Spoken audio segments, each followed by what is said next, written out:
أعوذ بالله السميع العليم من الشيطان اللعين الرجيم بسم الله الرحمن الرحيم الحمد لله رب العالمين الصلاة والسلام على أشرف الأنبياء والمرسلين وعلى أهل بيته الطيبين الطاهرين المعصومين أما بعد فقد قال الله تعالى في كتابه المبين وهو أصدق الصادقين بسم الله الرحمن الرحيم الله ولي الذين آمنوا يخرجهم من الظلمات إلى النور والذين كفروا أولياؤهم الطاغوت يخرجونهم من النور إلى الظلمات أولئك أصحاب النار هم فيها خالدون صدق اللہ العلی العظیم۔ عزیزان گرامی، آج ذکر لا زمان و مکان اس پروگرام کے سلسلے کی تیسری کڑی کے ساتھ آپ کی خدمت میں حاضر ہوئی ہوں۔ معزز ناظرین، سرنامہ کلام میں آج کی نشست کے لیے جن آیات مبارکہ کی تلاوت کا شرف حاصل کیا گیا، سورہ بقرہ آیت نمبر 257، یہ آیت الکرسی کی آخری آیت ہے، جس میں اللہ تعالیٰ ایمان والوں کو ان لوگوں سے جدا کر کے بتاتا ہے کہ جو کافر ہیں، جنہیں قرآن کی زبان میں کافر کہا جاتا ہے۔ اللہ ولی الذین آمنوا، کہ اللہ ہے ولی یعنی دوست، سرپرست، نگہبان۔ ولی کا لفظ واو لام کے جو حروف ہیں، یہ مولا کا لفظ بھی اسی مخرج سے نکلا ہے۔ اس کے معنی سرپرست کے بھی ہیں، دوست کے بھی ہیں، نگہبان کے بھی ہیں۔ عام اصطلاح میں جب کوئی شخص دنیا سے چلا جائے تو جو اس کا ولی ہے، جو اس کے بعد سکسیسر ہوگا، جانشین ہوگا، وہ اس کے مال و متاع، اس کی اولاد کا ولی ہوگا۔ تو ولی نگہبان بھی ہے، ولی دوست بھی ہے۔ اس مبارک آیت میں اللہ تعالیٰ وعدہ کرتا ہے ایمان والوں سے کہ جب تم ایمان لے آؤ تو اللہ تمہارا ولی بن جائے گا۔ سبحان اللہ۔ اور کہا کہ وہ جب ولی بنے گا تو اس کی پہلی نشانی کیا ہے کہ وہ تمہیں اندھیروں سے اجالوں کی طرف لے آئے گا۔ اور پھر کہا کہ جن لوگوں نے کفر کیا، بے شک ان کے اولیاء، ان کے دوست، ان کے نگہبان، ان کے سرپرست طاغوت یعنی شیاطین ہیں۔ اور کہا کہ وہ بے شک شیاطین جو ہیں، جب وہ دوست بنیں گے تو وہ اجالوں سے، نور سے ظلمات کی طرف انسان کو لے جائیں گے۔ کہا کہ بے شک یہ صاحب جہنم ہے اور ہم فیہا خالدون، ہمیشہ اس نار جہنم کا ایندھن بنتے رہیں گے۔ عزیزان گرامی، اس آیت مبارکہ کی تفسیر انتہائی ری ایشورنگ بھی ہے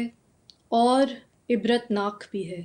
ری ایشورنگ اس طرح کہ یہ انسان کو اعتماد دلاتی ہے، انسان کا حوصلہ بڑھاتی ہے، انسان کو اس بات کا یقین دلاتی ہے کہ بے شک جب انسان ایمان لے آئے، جب وہ مومن کے درجے پہ پہنچ جائے، ایمان لے آئے، کیونکہ ایمان لانے والوں کا جو قرآن کے لفظی معنی ہے یہاں پہ کہ جب تم ایمان لے آؤ تو اللہ تمہارا ولی بن جائے گا، تمہارا دوست بن جائے گا۔ اور کہا کہ جنہوں نے کفر کیا، اب عزیزان گرامی یہ سمجھنا بھی ضروری ہے کہ قرآن حکیم میں بارہا جہاں کفر کا ذکر آتا ہے تو خالی انکار کرنا کفر کے معنوں میں نہیں آتا، بلکہ کفران نعمت کے معنوں میں اکثر قرآن حکیم میں، جیسے ایک آیہ مبارکہ میں کہا کہ انا ہدیناہ السبیل اما شاکرا و اما کفورا، کہ بے شک تمہیں سیدھا رستہ دکھا دیا، سبیل راہ سبیل دکھا دی، اب تم پہ ہے منحصر ہے کہ تم شکر گزار بنو یا کافر بنو۔ تو قرآن حکیم میں جو شکر گزار کا اپوزٹ ہے وہ کافر ہے۔ اور اس کی وجہ کیا ہے؟ اس کی وجہ یہ ہے کہ بارہا قرآن حکیم میں ہدایت کو سب سے بڑی نعمت کہا گیا۔ بے شک جیسے کہ آپ جانتے ہیں کہ غدیر خم میں اعلان ولایت مولا علی علیہ السلام کے بعد جب رسول اللہ صلی اللہ علیہ وآلہ وسلم نے مولا علی علیہ السلام کو اپنے ہاتھوں پہ بلند کیا اور کہا کہ من کن تو مولا فہاز علی مولا، تو قرآن نے اس وقت بھی آواز دی الیوم اکملت لکم دینکم واتممت علیکم نعمتی، کہ آج اپنی نعمت تم پہ تمام کر دی، دین کو مکمل کیا اور نعمت تمام کر دی۔ ہدایت عزیزان گرامی اللہ کی سب سے بڑی نعمت ہے۔ تو قرآن حکیم میں جہاں بھی کفران نعمت کا ذکر کیا گیا، جیسے قصہ بتایا گیا کہ اللہ ایک قوم کا قصہ بتاتا ہے کہ جہاں امن بھی تھا، اطمینان بھی تھا، امن اس طرح کہ جیسے سڑکوں کا، شہر کا، اور اطمینان قلب کا، اور کہا کہ پھر کیا ہوا، فکفرت بانعم اللہ، کہ انہوں نے خدا کی بھیجی ہوئی نعمت کا انکار کیا۔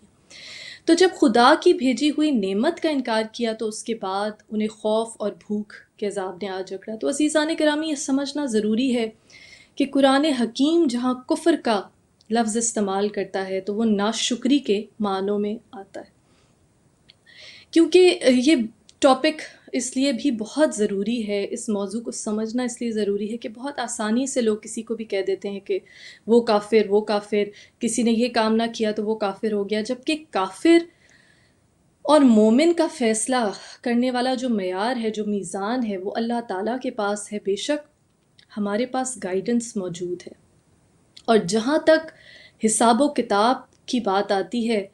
تو مولا علی علیہ السلام نے کہا کہ جب تم کسی شخص میں کوئی برائی دیکھو تو سب سے پہلے اپنے اندر جھانکو کہ کہیں تم میں تو وہ برائی موجود نہیں، اور پھر اس کو ٹھیک کرنے کی کوشش کرو۔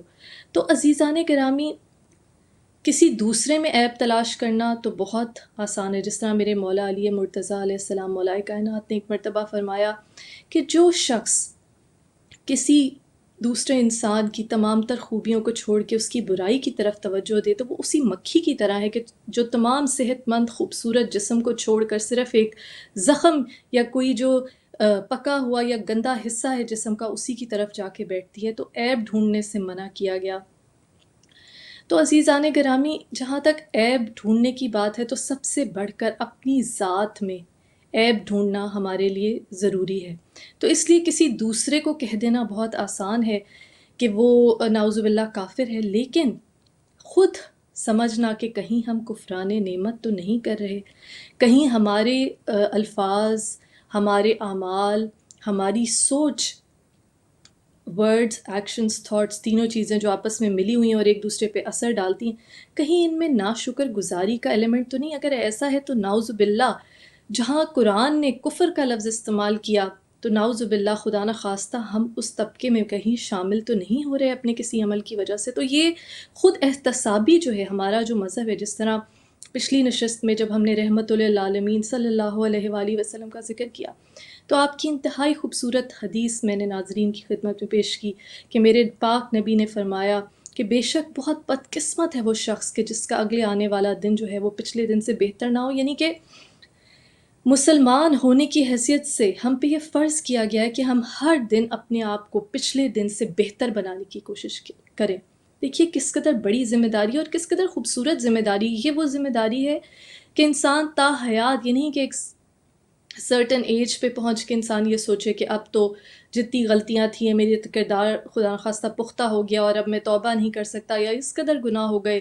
کہ توبہ قبول نہیں ہوگی۔ جبکہ چھٹے امام جعفر صادق علیہ السلام نے ایک مرتبہ فرمایا کہ جب کوئی گناہ گار شخص توبہ کرتا ہے اور اللہ کے پاس واپس آتا ہے، یعنی کہ اندھیروں سے جب نور کی طرف آتا ہے، ہدایت کے رستے پہ واپس آتا ہے، تو وہ پروردگار اس قدر خوش ہوتا ہے کہ جیسے تم اپنے کسی گمشدہ عزیز کے مل جانے پہ، جیسے کسی مسنگ پرسن کے مل جانے پہ تم خوش ہوتے ہو، اس طرح وہ پروردگار خوش ہوتا ہے۔ تو وہ رحیم، وہ کریم، وہ 70 ماؤں سے بڑھ کر انسان سے محبت کرنے والا، اس نے ہدایت کو سب سے بڑی نعمت بنا کر اس لیے بھیجا کہ وہ چاہتا ہے، قرآن حکیم میں بارہا کہا لقد کرمنا بنی آدم، ہم نے آدم کی اولاد کو عزت دی، بارہا کہا کہ ہم نے تمہیں احسن تقویم پہ پیدا کیا، بارہا کہا کہ انسان نفخت فیہ من روحی، اپنی روح پھونکی، تو وہ پروردگار، وہ رب العزت یہ چاہتا ہے کہ انسان بہتر سے بہتر اپنے آپ کو بنائے، اور جب وہ بہتر سے بہتر بنانے کی سعی کرے گا، جستجو کرے گا، تو بے شک وہ اندھیروں سے نور کی طرف آ جائے گا، اور اسے اللہ تعالیٰ کی ولایت الہیہ کا ذکر ہے اس آیت مبارکہ میں عزیزان گرامی، جس کی تلاوت کا شرف میں نے سرنامہ کلام میں حاصل کیا، آیت نمبر 257 سورہ بقرہ۔ ولایت الہی یعنی کہ اللہ تعالیٰ دوست بن جائے گا جب تم ایمان لے آؤ گے۔ تو جاننا کتنا ضروری ہے کہ یہ ایمان لانے کی منزل پہ ہم کس طرح فائز ہوں۔ تو جب کسی چیز کو سمجھنا ہے تو اس کی ضد سے سمجھنا ہے۔ اس لیے عزیزان گرامی ہم نے ایمان کے ساتھ کفر کا ذکر کیا کہ کفر حقیقت میں ہے کیا، کیونکہ ایمان کی ضد ہے کفر۔ امام جعفر صادق علیہ السلام چھٹے امام نے فرمایا کہ کفر کی 3 بنیادیں ہیں، کفر کی 3 بنیادیں ہیں: تکبر، حسد اور لالچ۔ عزیزان گرامی یہ وہ 3 بڑے بڑے گناہ ہیں۔ اس لیے جب میں مجالس میں سنتی ہوں، علماء کی بحث سنتی ہوں، اور جس طرح آپ جانتے ہیں کہ وقت کے ساتھ ساتھ بدقسمتی سے ہمارے دین اسلام کو کس قدر پولیٹیسائز کیا گیا، دنیاوی مقاصد کے حصول کے لیے استعمال کیا گیا، اور میرے ساتھ میں امام موسیٰ کاظم علیہ السلام کا قول ہے کہ اللہ تعالیٰ نے حضرت داؤد علیہ السلام جو اللہ کے پیغمبر ہیں ان کو وحی فرمائی کہ دیکھو اپنے بندوں کو تنبیہ کر دو کہ وہ ایسے عالم کو اپنا رہنما نہ بنائے جو دنیا کی حرص رکھتا ہو، جو دنیا کا طالب ہو۔ کہا کہ بے شک ایسے رہبر، ایسے رہنما، ایسے عالم، ایسے گائیڈ کرنے والے، ایسے ٹیچرز وہ لوگوں کے لیے رہزن یعنی ڈاکوؤں کی حیثیت رکھتے ہیں۔ تو عزیزان گرامی ہم بہت سی باتیں کرتے ہیں مجالس میں، اور بے شک فضائل اہل بیت علیہ السلام بیان کرنے سے بڑی کوئی سعادت نہیں ہے، اور ولایت الہی جو ہے وہ ولایت علی علیہ السلام میں ٹرانسلیٹ ہوتی ہے، من کنتو مولا فہذا علی مولا کی صورت میں، اور ظاہر ہے کہ یہ ولایت جو ہے یہ اصول دین میں سے ہے۔ جس طرح آپ جانتے ہیں توحید، عدل، نبوت، امامت اور قیامت یہ اصول دین ہے۔ اصول کے بغیر، اصول پہ کوئی سمجھوتا نہیں۔ کوئی بھی ان اصولوں میں سے کوئی ایک اصول بھی آپ چھوڑ دیں تو آپ کا دین نامکمل ہے، آپ مسلمان نہیں کہلا سکتے۔ لیکن عزیزان گرامی بدقسمتی سے یہ بتانا جو علماء کا فرض ہے، اس فرض کو شاید دنیاوی مقاصد کے لیے بھلا دیا گیا ہے کہ آخر ہم ایک اچھا مومن، ایک اچھا مسلمان، ایک اچھا انسان کیسے بن سکتے ہیں۔ بہت ہی سادہ، بہت ہی خوبصورت، بہت ہی ڈائریکٹ ہمارے ائمہ طاہرین، ائمہ معصومین علیہ السلام کے اقوال موجود ہیں۔ جس طرح امام جعفر صادق علیہ السلام کا قول میں بیان کر رہی تھی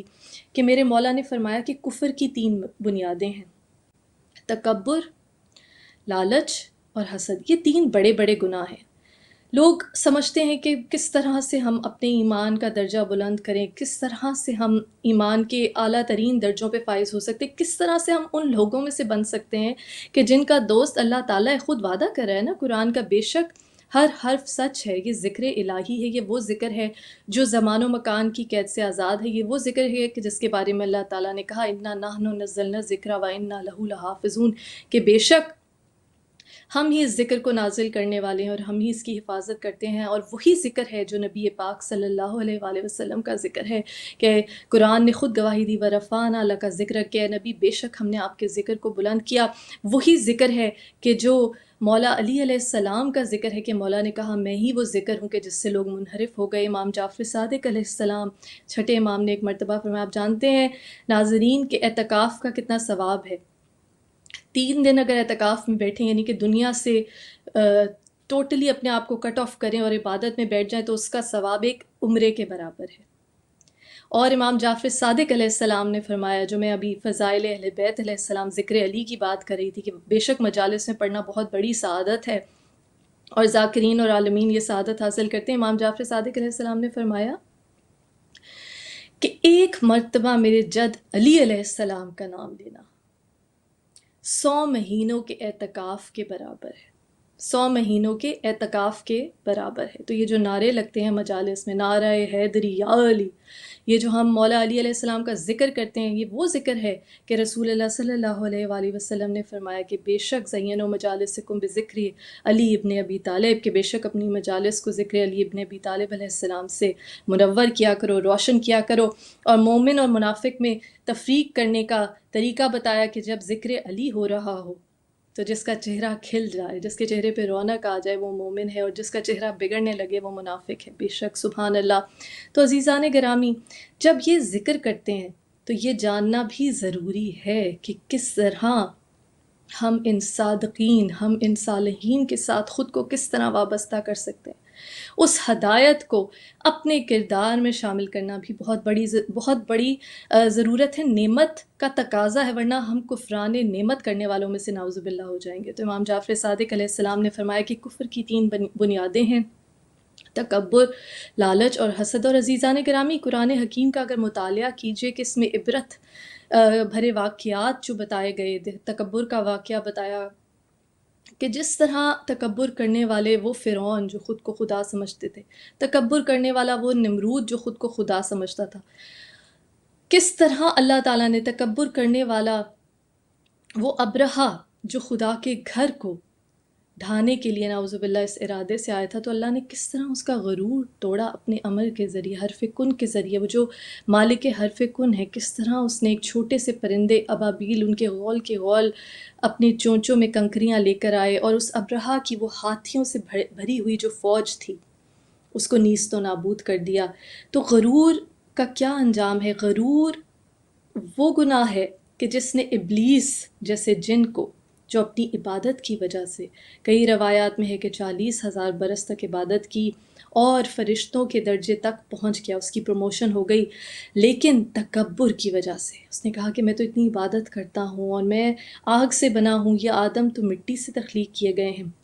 حالانکہ اللہ تعالیٰ نے قرآن میں آواز دی وَنَفَخْتُ فِيهِ مِن رُوحِي فَقَعُوا لَهُ سَاجِدِينَ، کہ جیسے ہی میں اپنی روح پھونکوں فوراً سجدے پہ گر جائیں، اور تمام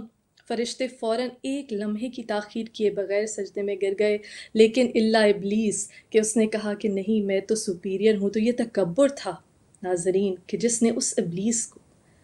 جو دن رات عبادت میں مشغول رہتا تھا، اس کو راندہ درگاہ بنا دیا، قیامت تک کے لیے اس کو ملعون بنا دیا کہ اس کے شر سے ہم پناہ مانگتے ہیں، اور اس کو پھر مہلت دی کہ تا قیامت اس نے کہا کہ میں تیرے بندوں کو بھٹکاؤں گا ورغلاؤں گا۔ تو اب دیکھیے تکبر جو ہے وہ کتنی بری بیماری ہے، کہ یہ وہ بیماری ہے کہ اگر عبادت سے بھی عزیزان گرامی تکبر میں اضافہ ہو رہا ہے، جس طرح ہم نے ابلیس کی ابھی مثال ہے جو قرآن حکیم نے بیان کی اور ہم نے اس کا ذکر کیا۔ تکبر ایک ایسی لعنت ہے کہ جو عبادتوں کو بھی زحمتوں میں بدل دیتا ہے، جو ثواب کو بھی عذاب میں بدل دیتا ہے۔ جس طرح مولا علی علیہ السلام، مولا کائنات، خطیب ممبر سلونی میرے مولا علی علیہ السلام نے ایک مرتبہ فرمایا کہ وہ عبادت جو تمہیں تکبر میں مبتلا کر دے، اس سے بہتر وہ گناہ ہے جو تمہیں شرمندگی میں مبتلا کرے۔ عاجزی اللہ تعالیٰ کو بہت پسند ہے۔ اپنے اندر عجز پیدا کیجئے۔ خود پرستی ایک ایسی لعنت ہے، ایک ایسی بیماری ہے جو تکبر سے شروع ہوتی ہے، اور جہاں خود پرستی آ جائے ناظرین، وہاں خدا پرستی نہیں آ سکتی۔ ہم ولایت الہیہ کی بات کر رہے ہیں کیونکہ اللہ تعالیٰ نے خود وعدہ کیا سورہ بقرہ کی آیت میں کہ جو ایمان لائے گا، اللہ ولی الذین آمنوا، اللہ اس کا ولی ہے۔ تو ہم ایمان پہ کیسے فائز ہو سکتے ہیں، ایمان کے درجے پہ؟ تو اس کے لیے امام جعفر صادق علیہ السلام کی ہم اس قول کا تجزیہ کریں جس میں میرے مولا نے کہا کہ کفر کی 3 بنیادیں ہیں: تکبر، حسد اور لالچ۔ دیکھیے حسد وہ گناہ ہے، پہلا جو قتل ہوا تاریخ انسانی میں، حابیل کابیل کا واقعہ جانتے ہیں، بھائی بھائی کا قتل کر دیتے ہیں۔ حسد اتنی بڑی بیماری ہے، اور آپ جانتے ہیں رسول اللہ صلی اللہ علیہ وآلہ وسلم کی حدیث کہ میرے نبی پاک نے فرمایا کہ حسد نیکیوں کو اس طرح کھا جاتا ہے جس طرح آگ سوکھی لکڑیوں کو کھا جاتی۔ تو عزیزان گرامی، یہ حسد بھی ایک ایسی بیماری ہے جو انسان کے نفس کو جکڑ لیتی ہے۔ اور بہت سے انسان ایسے ہیں جن کی پوری زندگیاں حسد میں، دوسروں سے کمپیریزن کرنے میں، اور کسی دوسرے کو جو نعمتیں اس پروردگار نے دی ہیں، دیکھیے یہ بھی اللہ تعالیٰ کی بادشاہت کا، اس کے خزانوں کی وسعت کا ایک طرح سے انکار ہے، کہ یہ سوچنا کہ اگر کسی اور شخص کو کچھ نعمت مل گئی تو کیا وہ پروردگار جو زمین و آسمان کا خالق و مالک ہے، وہ اگر کسی اور شخص کو ایک نعمت دے سکتا ہے تو کیا آپ کو وہ نعمت نہیں دے سکتا؟ تو یہ سوچ لینا کہ اس شخص کو مل گئی اور مجھے نہیں، یہ بھی نعوذ باللہ اللہ تعالیٰ کی خدائی اور وحدانیت میں شک ڈالنے والی بات ہے، کہ بے شک وہ دینے والا، وہ رازق، کہ جس کے بارے میں مولا علی علیہ السلام نے فرمایا کہ اس پروردگار سے ڈرو کہ تمہارے گناہوں کے باوجود وہ اس طرح تمہیں رزق دیتا ہے، اس طرح رزق دیتا ہے کہ جیسے تم نے کوئی گناہ ہی نہیں کیا۔ وہ انسان کو کس قدر مواقع دیتا ہے عزیزان گرامی، کس قدر اس کی رحمت کا دامن اس قدر وسیع ہے کہ کہتا ہے کہ جتنے بھی گناہ ہو جائیں، کہ دیکھو تم جو مرضی گناہ کر لو، میری رحمت سے مایوس نہ ہونا، لیکن اپنے مومن بھائی کی، کسی بھی اور انسان کی، کسی بھی اور مسلمان کی، یا ایون غیر مسلم کسی بھی اور دنیا میں دوسرے شخص کو جو نعمت ملی ہے اس کو دیکھ کے حسد میں مبتلا ہو جانا، یہ انسان کو اس بدترین درجے پہ پہنچا دیتا ہے کہ نہ صرف آپ اللہ تعالیٰ کی جو خدائی ہے، جو اس کا اختیار ہے، جو اس کے مالک کل ہونے کی صفت ہے، جو ان اللہ علی کل شیء قدیر، کہ بے شک وہ ہر شے پہ قادر ہے، جس طرح اس نے سورہ جن میں کہا کہ ہر ایک ایک عدد کا، ایک ایک چیز کا اس نے شمار رکھا ہوا ہے۔ تو عزیزان گرامی، اس قدر وہ شمار رکھنے والا ہے، یا لطیف و باریک بھی ہے، کہ امام جعفر صادق علیہ السلام کا ایک اور قول ہے کہ جب اللہ تعالیٰ حساب کرے گا انسان کا، جب وہ انسان کے نامہ اعمال کا فیصلہ کرے گا، تو اس میں ہر طرح کی باریکی کو ملحوظ خاطر رکھا جائے گا، کہ اس شخص کو ذہانت کتنی دی گئی تھی، اس شخص کے حالات کیسے تھے، اس کی بیک گراؤنڈ کیسی تھی، اس کو کیا نعمتیں، ایسی بہت سی نعمتیں ہیں، جس طرح امام زین العابدین علیہ السلام نے فرمایا، اور تمام ائمہ کا آپ جانتے ہیں، اولنا محمد و آخرنا محمد صلی اللہ علیہ وآلہ وسلم، جو میرے نبی صلی اللہ علیہ وآلہ وسلم کی تعلیمات ہیں، وہی پہلے امام مولا علی علیہ السلام سے لے کر ہمارے 12ویں امام مہدی آخر الزمان علیہ السلام تک کی تعلیمات ایک ہیں، یکساں ہیں۔ اور ائمہ نے فرمایا کہ بے شک تم اللہ کی نعمتوں کا شعور بھی نہیں رکھ سکتے۔ بی بی فاطمہ تو زہرا سلام اللہ علیہ نے بھی اپنے خطبہ فتق میں جب اللہ کی حمد و ثنا سے آغاز کیا، جس طرح کہ اللہ کے تمام معصومین علیہ السلام اسی طرح اپنے ہر خطبے کا آغاز کرتے تھے کہ اللہ کی حمد و ثنا سے، تو بی بی نے یہ کہا کہ حمد ہے اس پروردگار کی کہ جس کی نعمتوں کا تم شعور بھی نہیں کر سکتے، ادراک بھی نہیں کر سکتے کہ اس نے کیا کیا نعمتیں دی۔ تو امام جعفر صادق علیہ السلام نے کہا کہ تمہیں جو جو نعمتیں دی گئیں، جو جو ریسورسز دیے گئے، اس لیے حساب کتاب کرنے والا وہ ہے، وہ انسان کو اس کی صلاحیتوں کے مطابق جو نعمتیں دی گئیں، جو ماحول دیا گیا، جو اپرچونٹیز دی گئیں، اس کے لحاظ سے اس کو جج کرے گا۔ تو وہ پروردگار جو اس قدر رحیم ہے، اس قدر کریم ہے، اس قدر لطیف ہے، اس قدر باریک بھی ہے، اور اس قدر غفور الرحیم ہے، اس کی رحمت میں یہ بھی ایک نعوذ باللہ سوال کرنے یا شک کرنے والی بات ہے کہ کسی دوسرے کو دی گئی نعمت کو دیکھ کے آپ اس پروردگار کی شان کا شکر ادا کیجئے، اس پروردگار کی شان کا ذکر کیجئے، تسبیح کیجئے، سبحان اللہ کیجئے، کہ جب آپ کسی اور کے پاس کوئی ایسی نعمت دیکھیں کہ اس رحیم و کریم پروردگار نے میرے اس بھائی کو یا بہن کو یہ نعمت عطا کی، اور اللہ تعالیٰ اس کو اس نعمت میں خیر و برکت عطا فرمائے، اللہ تعالیٰ اس کو اس کی اس نعمت کو بڑھائے، اور اللہ تعالیٰ اس کے لیے ہر نظر بد سے اس کو محفوظ رکھے، کیونکہ یہ نظر بد وہ چیز ہے کہ جس کے بارے میں احادیث بھی موجود ہیں کہ نظر بد جو ہے وہ ایک زندہ انسان کو قبر میں، اونٹ کو کوزے میں پہنچا دیتی۔ یہ بھی حسد کی جو بیماری ہے، یہ نظر بد، اس سے اوریجنیٹ ہوتی ہے عزیزان گرامی، اور اس سے حفاظت کے لیے بہت سی دعائیں بھی موجود ہیں قرآن حکیم میں، کہ جو انسان کو پڑھنی چاہیے اپنے اور اپنے اہل و عیال کی حفاظت کے لیے۔ تو عزیزان گرامی، حسد نفس کی وہ بیماری ہے کہ جب انسان یہ وہ بڑی بڑی ہم نے بیماریوں کا ہم ذکر کر رہے ہیں امام جعفر صادق علیہ السلام کے قول کی روشنی میں، کہ جو کفر کی بنیاد ہے، جو انسان کو نعوذ باللہ کافروں کی صف میں شمار ہونے پہ مجبور کر دیتی ہیں، چاہے وہ زبان سے کلمہ پڑھتا ہو، کیونکہ ہمیں بیسکس پہ جانا بہت ضروری ہے، ہمیں یہ جاننا بہت ضروری ہے کہ ہم آخر مومن کیسے بن سکتے ہیں اور کس طرح ہم کفر سے دور رہ سکتے ہیں۔ تو تکبر کے واقعات قرآن نے بیان کیے، ایک نمرود تھا، وہ کس طرح ہلاک ہوا جس نے خدائی کا دعویٰ کیا ایک چھوٹی سی مخلوق مچھر کے ہاتھوں۔ تکبر کو انسان نے جب تکبر کیا، ابرہا کی صورت میں خانہ خدا کو ڈھانے کے لیے نعوذ باللہ ایک ہاتھیوں کی فوج لایا، اللہ نے کس طرح ابابیل جیسے چھوٹے ترین حقیر ترین پرندے کی چونچوں میں کنکر دے کر اس بھاری بھرکم فوج کو نیست و نابود کر دیا۔ اور حسد کی بیماری، عزیزان گرامی، ہم نے ذکر کیا پہلا گناہ حابیل کا بیل، جو پہلا قتل ہوا انسان نے، جو قتل کیا پہلا ایک بھائی نے بھائی کا، وہ حسد کی بنیاد پہ۔ تو یہ حسد ایک ایسی لعنت ہے کہ یہ انسان کو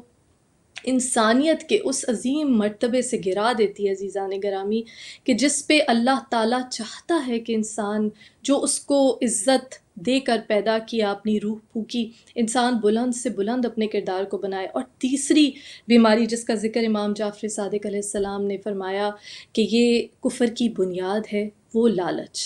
یہ لالچ، دیکھیے تمام برائیاں جو ہیں وہ خود پرستی، نفس پرستی سے شروع ہوتی ہیں۔ لالچ کیا ہے کہ میں اپنی ذات سے اس قدر محبت نعوذ باللہ ہو جائے کہ آپ ہر چیز کا حرص بڑھتا آ جائے، اور اس کا تعلق عمر سے نہیں ہے، جس طرح قول امام معصوم علیہ السلام ہے کہ جو انسان کی عمر بڑھتی جاتی ہے اس کی خواہشات اور حرص میں اضافہ ہوتا جاتا ہے۔ خواہشات کی کوئی انتہا نہیں، سامان 100 برس کا ہے، پل کی خبر نہیں۔ اور واقعی انسان بھول جاتا ہے۔ دیکھیے یہ ہم جو اصول دین کی ہم نے بات کی تھی، یہ جو لالچ ہے در حقیقت یہ ہمیں جو قیامت کا اصول دین ہے، بیسکلی اس کو بھلا کے انسان لالچ میں مبتلا ہوتا ہے۔ وہ سمجھتا ہے کہ شاید اس دنیا میں نے ہمیشہ رہنا ہے، اس دنیا کا مال و متاع میں اکٹھا کر لوں گا تو میں شاید، جس طرح مصر کے فرعونوں نے اپنے ساتھ جب دفن ہوئے تو انہوں نے کس قدر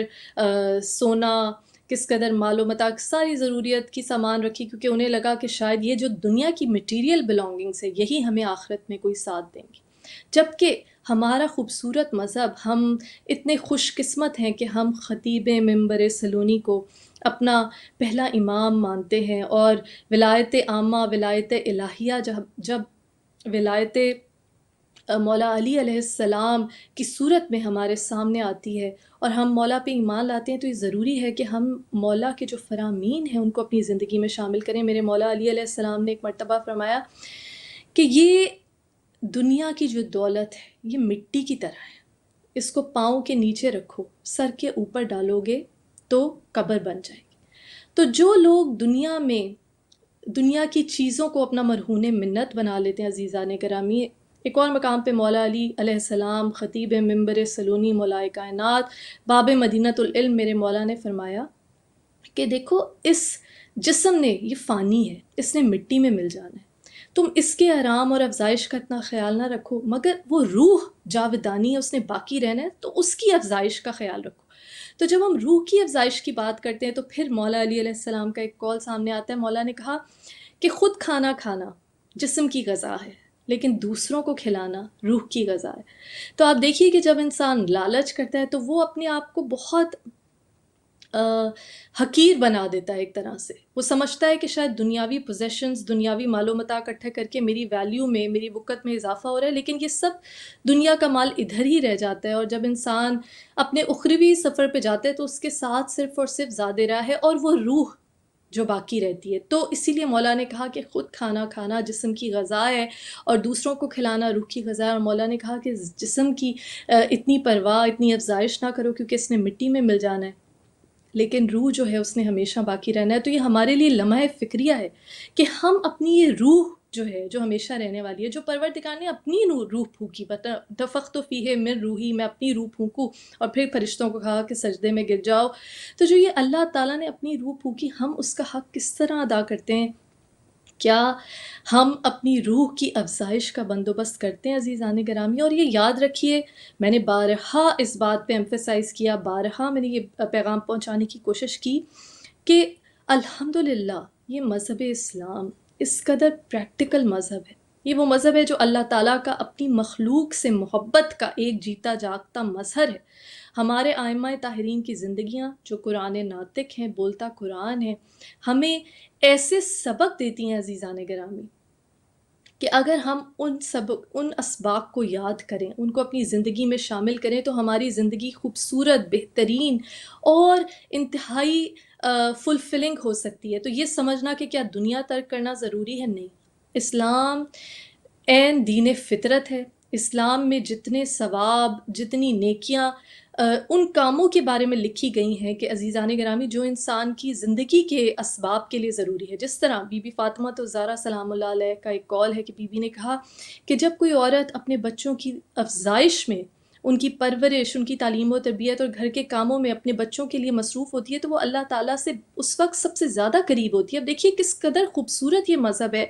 کہ وہ کام جو کہ آپ کو اپنی زندگی کو جاری و ساری رکھنے کے لیے، اپنے خاندان کو جاری و ساری رکھنے کے لیے کرنے ہیں، اللہ تعالیٰ نے اس میں بھی ثواب رکھ دیا۔ جس طرح رزق حلال کمانے میں اس قدر ثواب رکھا گیا کہ بے شک کہا گیا کہ ایسے ایسے گناہوں کو دھو دیتا ہے کہ نماز روزہ بھی نہیں دھوتی، اور کہا الکاسب حبیب اللہ، ہاتھ سے کام کرنے والا اللہ کا دوست ہے۔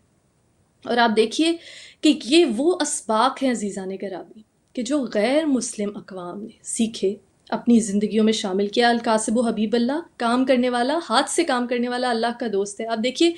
یہ مغربی ممالک میں لوگ اپنے ہاتھ سے کام کرتے ہیں، ڈو اٹ یور سیلف کا ٹرینڈ ہے، اور جتنے آپ مسلمان ممالک میں دیکھیے کہ دنیاوی عیش و عشرت اور اس فانی جسم کی افزائش اور اس کو تکلفات میں رکھنے کے اتنا رواج پڑ گیا کہ اپنے ہاتھ سے کام کرنے کو معیوب سمجھا جاتا ہے۔ نعوذ باللہ، وہی تکبر، نفس کی تمام بیماریاں، کہ نفس وہ سرکش گھوڑا ہے کہ آپ اس کو جتنا زیادہ پیمپر کرتے جائیں گے یہ اتنا زیادہ آپ کو اپنا غلام بناتا جائے گا۔ تو نفس کی بیماریوں میں ایک بیماری وقت ضائع کرنا، جس کا امام معصوم علیہ السلام نے کہا کہ ہمیں وقت ضائع کرنے سے منع کیا گیا ہے۔ امام حسین علیہ السلام، ہم مولا کا ذکر کرتے ہیں، مولا کا غم مناتے ہیں، ہمارے لیے ضروری ہے کہ ہم مولا کے جو اقوال ہم تک پہنچے ہیں تاریخ میں ان کو بھی اپنی زندگیوں میں شامل کریں۔ امام حسین علیہ السلام نے ایک مرتبہ فرمایا کہ اگر سردار بننا چاہتے ہو تو جد و جہد کو اپنا معمول بناؤ۔ سردار بننا چاہتے ہو تو جد و جہد کو اپنا معمول بناؤ۔ تو عزیزان گرامی، ہم بات کر رہے تھے کفر کی بنیادوں کی، تکبر، لالچ اور حسد۔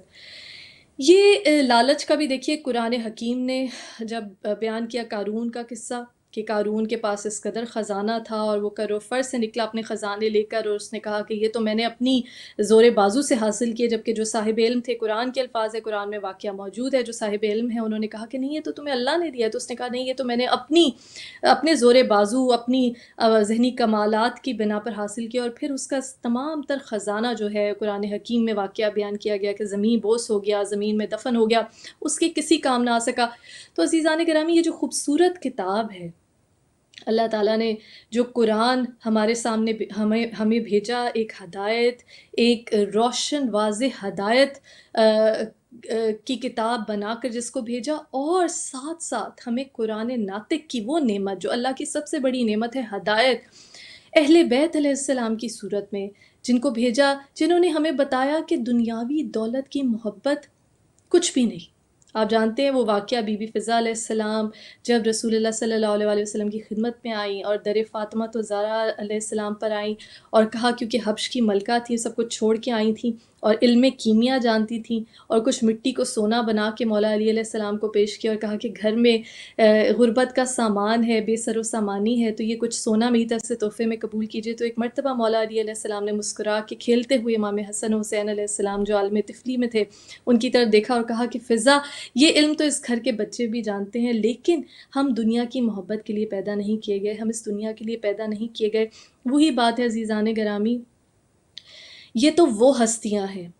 جو حاضر و ناظر ہیں، جو جاودانی حیات رکھتی ہیں، کیونکہ اللہ تعالیٰ نے اپنے نور کو، جس طرح رسول اللہ صلی اللہ علیہ وآلہ وسلم نے فرمایا انا وعلی من نور واحد، کہ مجھے اور علی کو بے شک ایک نور سے خلق کیا گیا، اور کہا کہ میں اس وقت بھی نبی تھا جب آدم مٹی اور پانی کے بیچ میں تھے۔ تو یہ تو نورانی ہستیاں ہیں کہ اللہ تعالیٰ نے اپنے نور کو جب انسانی شبیہ کی صورت میں خلق کیا تو ان ہستیوں کی صورت میں، جس طرح حضرت سلمان فارسی علیہ السلام نے ایک مرتبہ مولا علی علیہ السلام سے پوچھا کہ اگر کوئی شخص تمام عمر اللہ کی عبادت کرتا رہے تو کیا وہ قیامت میں، یہ پوچھنے کا مجاز نہیں ہوگا کہ اے اللہ میں ساری زندگی تیرے احکامات کے مطابق زندگی بسر کرتا رہا، تو اب مجھے اپنا دیدار کرا دے۔ تو کیا اللہ اس وقت اپنا جلوہ نہیں دکھائے گا؟ تو ایک مرتبہ مولا علی علیہ السلام نے مسکرا کر کہا، میں جانتا ہوں سلمان کہ یہ سوال ضرور ہوگا کیونکہ تم بھی وہاں موجود ہوگے، اور کہا کہ جب یہ سوال ہوگا تو اپنا اللہ تعالیٰ اپنے پردہ غیبت سے ہم 14 معصومین علیہ السلام کے نور کو ظاہر کرے گا۔ تو عزیزان گرامی، یہ نورانی ہستیاں ہیں، لیکن اللہ تعالیٰ نے اپنی شبیہ بنا کر ان کو اپنے نور کو انسانی شبیہ بنا کر اس لیے دنیا میں بھیجا مظہر خدا بن کر کہ وہ انسان کو بتا سکیں کہ دنیاوی رشتوں میں رہتے ہوئے، اس جسم میں انسانی میں رہتے ہوئے کس طرح اللہ تعالیٰ کی عبادت کرنی ہے، کس طرح میرے مولا نے حالت رکوع میں بھی زکوٰۃ دے کر بتایا، کس طرح بی بی فاطمہ علیہ السلام، مولا علی علیہ السلام نے اپنے بچوں کے حصے کا افطار کا کھانا ایک فقیر اور مسکین اور یتیم جو دروازے پر آیا اس کو دے کر بتایا کہ واقعی دوسروں کو کھانا کھلانا روح کی غذا ہے، اور خود کھانا کھانا جسم کی غذا ہے۔ عزیزان گرامی، یہ تو وہ ہستیاں ہیں کہ جو اللہ تعالیٰ نے جن کے بارے میں کہا کہ بے شک جو شہید ہیں یہ گواہ ہیں اللہ تعالیٰ کے، نہ صرف دنیاوی لحاظ سے شہید ہیں بلکہ شہید ہیں، واقعی شہید ہیں، کہ گواہی دینے والے ہیں محمد مصطفیٰ صلی اللہ علیہ وآلہ وسلم کی رسالت کی گواہی، جس طرح سورہ رعد میں آیت نمبر 43 میں مولا علی علیہ السلام سے جب پوچھا گیا کہ اپنی کوئی فضیلت بتائیں تو آپ نے اس آیہ مبارکہ کی تلاوت کی، وَيَقُولُ الَّذِينَ كَفَرُوا لَسْتَ مُرْسَلًا قُلْ كَفَىٰ بِاللَّهِ شَهِيدًا بَيْنِي وَبَيْنَكُمْ وَمَنْ عِندَهُ علم الكتاب، کہ اے نبی اگر یہ کافرین آپ کو رسول نہیں مانتے تو نہ مانیں، ان سے کہہ دیجئے کہ بے شک آپ کی رسالت کی گواہی کے لیے ایک اللہ کافی ہے، اور ایک وہ کہ جس کے پاس کل کتاب کا علم ہے۔ تو یہ تو واقعی شہید ہیں، گواہ ہیں، اور اللہ تعالیٰ نے خود کہا وَلَا تَحْسَبَنَّ الَّذِينَ، کہ بے شک جو اللہ کی راہ میں شہید ہوئے انہیں مردہ نہ کہو، وہ زندہ ہیں اور ہماری طرف سے رزق حسن پاتے ہیں۔ تو عزیزان گرامی، یہ تو وہ ہستیاں ہیں جو حیات جاودانی رکھتی ہیں، لیکن جس طرح میرے مولا کا قول ہے کہ روح، کیونکہ اللہ تعالیٰ نے اپنی روح پھونکی، قرآن میں گواہی دی، روح ہمیشہ زندہ رہنے والی ہے، تو ایسے اعمال کریں اپنے لیے، اپنی روح کے لیے، ایسا صدقہ جاریہ چھوڑ کر اس جہان فانی سے کوچ کریں، چاہے وہ دوسروں میں علم بانٹنے کی صورت میں ہو، چاہے وہ ذکر اہل بیت کا بیج بونے کی صورت میں ہو، اور اس ذکر کو پھیلانے، کیونکہ یہ وہ ذکر ہے جو ہمیشہ رہنے والا ہے، زمان و مکان کی قید سے آزاد ہے۔ جس طرح مولا علی علیہ السلام نے اپنی اولاد کی اس طرح تربیت کیجیے، مولا علی علیہ السلام نے فرمایا کہ اپنی اولاد کے دل میں اہل بیت کی محبت کا بیج بونا تمہارا کام ہے، اور اس کو ایک تناور درخت بنانا ہمارا کام ہے۔ تو ایسی اولاد اس دنیا میں چھوڑ کے جائیں کہ جو اہل بیت علیہ السلام سے نہ صرف محبت کرے بلکہ مودت کرے، اور مودت میں اطاعت بھی شامل ہے، محبت بھی شامل ہے۔ اور جب ہم اطاعت کرتے ہیں تو عزیزان گرامی، جس طرح امام جعفر صادق علیہ السلام کا قول ہے کہ مولا نے کہا کہ اگر ہمارے شیعہ ہونے کا دعویٰ کرتے ہو تو ایسے بنو، کہ ایسے شیعہ بنو کہ ہمارے لیے باعث فخر ہو، نہ کہ ہمارے لیے باعث زحمت ہو۔ تو جب ہم عشق کی بات کرتے ہیں، بے شک مولا علی علیہ السلام نے فرمایا کہ عشق جو ہے وہ روح کو پاک کرتا ہے۔ تو عزیزان گرامی، جب ہم عشق کی بات کرتے ہیں، ہم دعویٰ کرتے ہیں کہ ہم عاشق رسول صلی اللہ علیہ وآلہ وسلم ہیں، ہم دعویٰ کرتے ہیں کہ ہم عاشق علی علیہ السلام ہیں، ہم دعویٰ کرتے ہیں کہ ہم عاشق اہل بیت علیہ السلام ہیں، تو اس عشق کا سب سے پہلا تقاضا یہ ہے کہ ہم جس سے محبت کرتے ہیں، ہم چاہیں کوشش کریں، صحیح کریں، ہر طرح سے جتنی جد و جہد کر سکتے ہیں کریں کہ وہ ہستیاں بھی ہماری اس صحیح کو دیکھ سکے، ظاہر ہے وہ حاضر و ناظر ہیں، اور وہ یہ کہیں کہ بے شک یہ ہمارا محب، ہمارا عاشق سچے دل سے ہم سے اس طرح محبت کرتا ہے، اور اس کے عمل سے ظاہر ہے کہ یہ اپنے کردار کو بہتر سے بہتر بنانے کی کوشش کرتا ہے، یہ اپنے نفس کا زیادہ سے زیادہ تزکیہ کرنے کی کوشش کرتا ہے، یہ اپنی روح کو جو جاودانی ہے، جو ہمیشہ رہنے والی ہے، کہ اس کی افزائش کی کوشش کرتا ہے، نہ کہ ہمارے اعمال سے نعوذ باللہ یہ لگے کہ ہم نے اس دنیا کو نعوذ باللہ اپنی ذات کو الہ بنا لیا، معبود بنا لیا، یا اس دنیا کو الہ بنا لیا، ہم خود پرستی میں پڑ گئے یا دنیا پرستی میں پڑ گئے، جس میں یہ تینوں جو کفر کی بنیادیں ہیں، تکبر، حسد اور لالچ، کسی نہ کسی طرح یہ ہمارے اعمال میں یا ہماری سوچ میں کہیں شامل ہو گئی۔ اور عزیزان گرامی، جب میں سوچ کی بار بار بات کرتی ہوں تو مولا علی علیہ السلام کا ایک قول ہے کہ اپنی سوچ کو پاک رکھو، کہ جس طرح قطرہ قطرہ مل کر دریا بنتا ہے، کہا کہ اسی طرح تمہاری سوچ سے تمہارا ایمان اور پھر تمہارا کردار بنتا ہے۔ کیونکہ جس طرح سے آپ سوچیں گے، اور یہ سوچ کو صحیح رکھنا، پاک رکھنا بہت ضروری ہے، اس میں سوچ کو پاک رکھنے میں بہت ضروری ہے کہ آپ اپنے نفس سے، وہ جو جہاد اکبر ہے، جو مرتے دم تک جہاد جاری رہنا ہے آپ کا اپنے نفس سے جہاد ہے، اس کا سب سے بڑا اہم حصہ میں سمجھتی ہوں کہ اپنی سوچ سے جہاد کرنا ہے۔ کسی بھی قسم کی نیگیٹو سوچ کو دل میں جگہ نہ دینے دیں۔ امام محمد تقی علیہ السلام نے ایک مرتبہ فرمایا کہ اگر تم اپنے کسی جاننے والی، کسی مومن بھائی سے، کسی مسلمان سے بدگمانی رکھتے ہو تو پھر اس سے کبھی اچھائی کی امید نہ رکھو۔ دیکھیے کتنی ڈیپ بات ہے، کتنی گہری بات ہے، کتنی معنی خیز بات ہے کہ اگر آپ کے دل میں، آپ کی سوچ میں بدگمانی آ گئی کہ یہ شخص برا ہے یا خدا نخواستہ میرے ساتھ برا کرے گا، تو کتنی بڑھ جاتی ہے وہ پرابیبلٹی۔ مولا نے کہا کہ پھر اس سے کوئی اچھائی کی امید ہی نہ رکھو۔ اس سے یہ پتہ چلتا ہے عزیزان گرامی کہ انسان کی سوچ کس قدر پاورفل چیز ہے۔ جس طرح مولا علی علیہ السلام نے ایک مرتبہ فرمایا تھا کہ تمہارے اندر ہی تمہاری ہر بیماری کا علاج موجود ہے، کہ تم کیا سمجھتے ہو کہ تم کیا ایک حقیر ذرہ ہو، تمہارے اندر ایک کائنات موجود ہے۔ تو عزیزان گرامی، انسان ہونا اللہ تعالیٰ کی بہت بڑی نعمت ہے، اور پھر ہدایت کے رستے پہ ہونا اس سے بھی بڑی نعمت ہے عزیزان گرامی۔ کیونکہ جس طرح مولا علی علیہ السلام نے فرمایا، انسان ہونے کا ایک جو بہت ایک اس کے ساتھ چیز جو متصل ہے وہ یہ ہے کہ انسان اگر چاہے تو وہ فرشتوں سے افضل ہو سکتا ہے۔ جس طرح مولا علی علیہ السلام کا ایک قول ہے، میرے مولا نے کہا کہ فرشتوں میں عقل ہے، حیوانوں میں خواہش ہے، اور انسان میں عقل اور خواہش دونوں موجود ہیں۔ اگر اس کی عقل اس کی خواہش پر حاوی ہو جائے تو وہ فرشتوں سے بھی افضل ہو سکتا ہے، اور کہا کہ اگر اس کی خواہش اس کی عقل پہ حاوی ہو جائے تو وہ جانوروں سے بھی بدتر ہو سکتا ہے۔ جس طرح ہم نے بارہا کربلا کے دنوں میں ذکر کیا، ہم نے محرم کے دنوں میں ذکر کیا، مکتب حسینی کی درسگاہ سے ہم نے یہی سیکھا، یہی دیکھا کہ ایک طرف حق ہے، ایک طرف باطل ہے، ایک طرف انسان ہے شمر لعین اور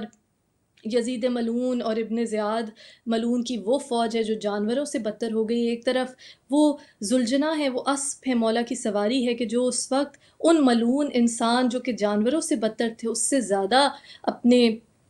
معزز عظیم اللہ مظہر خدا، ان ائمہ طاہرین کی حفاظت کرنے کے لیے وہ جو اس وقت اسپ تھا، وہ جو سواری تھی ذوالجناح کی صورت میں، وہ ان انسانوں سے افضل تھی۔ تو عزیزان گرامی، یہ دیکھیے کہ یہ لوگ کفر پہ کس طرح فائز ہوئے۔ یہ جو کفر کی بنیادیں ہیں، تکبر، حسد، لالچ، بار بار اپنے نفس کی بیماریوں کا جائزہ لیجئے۔ جیسے ہی کسی میں کوئی خامی نظر آئے، فوراً جیسے میرے مولا نے کہا کہ اپنے اندر جھانکو، دیکھو کہ کہیں تم میں تو وہ برائی موجود نہیں۔ بار بار کوشش کرتے رہیے۔ اللہ تعالیٰ بے شک جانتا ہے کہ انسان کتنا ولنریبل ہے، کتنا کمزور ہے۔ جس طرح امام سجاد علیہ السلام کی دعائیں ہیں، جس میں سکھایا ہے مولا نے، خود تو مولا معصوم ہے، علیہ السلام ہے، معصوم ہے، اور مولا نے لیکن سکھایا ہے اپنے مومنین کو، اپنے فالوورز کو کہ کس طرح عاجزی سے اللہ تعالیٰ سے دعا کرنی ہے کہ اے اللہ، میرے مولا نے کہا کہ اے اللہ، میں کس طرح تیرا شکر ادا کروں، کہ میں تیرا شکر ادا کرتا ہوں تو اس شکر ادا کرنے پہ مجھ پہ ایک اور شکر واجب ہو جاتا ہے۔ تو عزیزان گرامی، یہ جو شکر ہے یہ پازیٹیو تھنکنگ ہے، جو شکر ہے یہ کاؤنٹنگ یور بلیسنگز جو ہے، یہ پازیٹیو تھنکنگ ہے کہ ہر چیز میں آپ یہ سوچئے کہ اللہ تعالیٰ نے کس قدر فَبِأَيِّ آلَاءِ رَبِّكُمَا تُكَذِّبَانِ، کہ بے شک تم اپنے پروردگار کی کون کون سی نعمتوں کو جھٹلاؤ گے، ٹھکراؤ گے، اور نعمتوں کا ادراک کرنا ہی ایمان پہ فائز ہونے کی نشانی ہے۔ جس طرح قرآن حکیم نے ہم نے شروع میں بات کی آج کی نشست میں کہ شکر کرنے والے اما شاکرن و اما کفورا، دو ہی حالتیں ہیں کہ یا شکر کرنے والے بن جاؤ یا کافر بن جاؤ، یعنی کفران نعمت کرنے والے بن جاؤ۔ تو کفران نعمت جو کرتا ہے، جو ناشکری کرتا ہے، جو اللہ تعالیٰ کی نعمت، جن میں ہدایت بھی شامل، آپ کو ہدایت دی گئی، ائمہ طاہرین کو بھیجا گیا، ہر امام کی زندگی اٹھا کے دیکھ لیجئے، اس قدر صعوبتوں سے بھری ہوئی ہے، اس قدر مصائب سے بھری ہوئی ہے۔ اتنے مصائب ان ہستیوں نے سہے۔ رسول اللہ صلی اللہ علیہ وآلہ وسلم اللہ تعالیٰ کی محبوب ترین ہستی ہیں، اور اولنا محمد و آخرنا محمد، یہ تمام ہستیاں، امام حسین علیہ السلام، نفس مطمئنہ، کس قدر مصائب ہیں عزیزان گرامی۔ یہ اتنے سارے مصائب سہنے کے باوجود اللہ تعالیٰ نے اپنے نور کو جو انسانی شبیہ میں بھیجا ہم لوگوں کی ہدایت کے لیے، قرآن ناطق بنا کر بھیجا، تو یہ کفران نعمت ہو جائے گا عزیزان گرامی، نعوذ باللہ۔ اور اللہ تعالیٰ کی اس نعمت کا انکار ہو جائے گا کہ اگر ہم ان کی نورانی زندگیوں سے، ان کی سبق آموز زندگیوں سے، ان کے اقوال سے، ان کے اعمال سے نہ سیکھیں اور اپنی زندگیوں کو، اپنی روح کو، اپنے نفس کو، اپنی زندگی کو، اپنی سوچ کو، اپنے اعمال کو، اپنے کردار کو، ان پاک و پاکیزہ بابرکت ہستیاں جن پہ اللہ تعالیٰ خود درود بھیجتا ہے، ان ہستیوں کی اسوہ حسنہ سے اپنی زندگی کو، اپنے کردار کو روشن کرنے کی کوشش نہ کریں تو اس سے بڑا کفران نعمت کوئی نہیں ہوگا۔ یا اللہ ہماری اس مختصر کاوش کو اپنی بارگاہ میں قبول فرما۔ یا اللہ ہمارے آنے والی نسلوں میں یہ ذکر اہل بیت علیہ السلام، جو ذکر نبی اکرم صلی اللہ علیہ وآلہ وسلم ہے، جو وہ ذکر ہے کہ تو نے اس کی حفاظت کا وعدہ کیا، اس کو مسلسل جاری و ساری رکھ۔ یا اللہ ہمارے جتنے صغیرہ اور کبیرہ گناہ ہیں، اپنی رحمت کے صدقے میں اور اہل بیت علیہ السلام سے جو تو نے محبت کی ہے، جو ان ہستیوں نے تیری محبت کا حق ادا کیا، تیری توحید کو دنیا کے سامنے آشکار کرنے کے لیے، واضح کرنے کے لیے تیری راہ میں جس طرح سے امام حسین علیہ السلام نے اپنی جان کا نذرانہ پیش کیا، ان ہستیوں کے صدقے میں یا اللہ ہمارے گناہوں کو بخش دے۔ یا اللہ ہمیں کوئی غم نہ دے سوائے غم حسین کے، اور شبیر کا غم بانٹ رہا ہے تو ادھر دے۔ جو لوگ رزق کے خواہاں ہیں یا اللہ اس رزق حسن کے صدقے میں جو تو نے کہا کہ جو شہید ہیں انہیں مردہ نہ کہو، میری بارگاہ سے رزق پاتے ہیں ان کے رزق میں اضافہ فرما۔ یا اللہ جناب علی اصغر علیہ السلام کے صدقے میں جو اولاد کے خواہاں ہیں انہیں پاک و طیب اور ایمان پہ فائز اولاد نصیب فرما۔ یا اللہ جو بیمار ہیں، جو خاص طور پہ مومنین کووڈ سے اس وقت بیمار ہیں، یا اللہ بیمار کربلا کے صدقے میں انہیں شفائے کلی عطا فرما۔ یا اللہ بی بی سکینہ علیہ السلام کی زندان کی قید کا واسطہ، جو قیدی بے گناہ قید ہیں، یا اللہ انہیں جلد از جلد رہائی نصیب فرما۔ لعنت اللہ علی قوم الظالمین۔ اللہم صلی علی محمد و آل محمد۔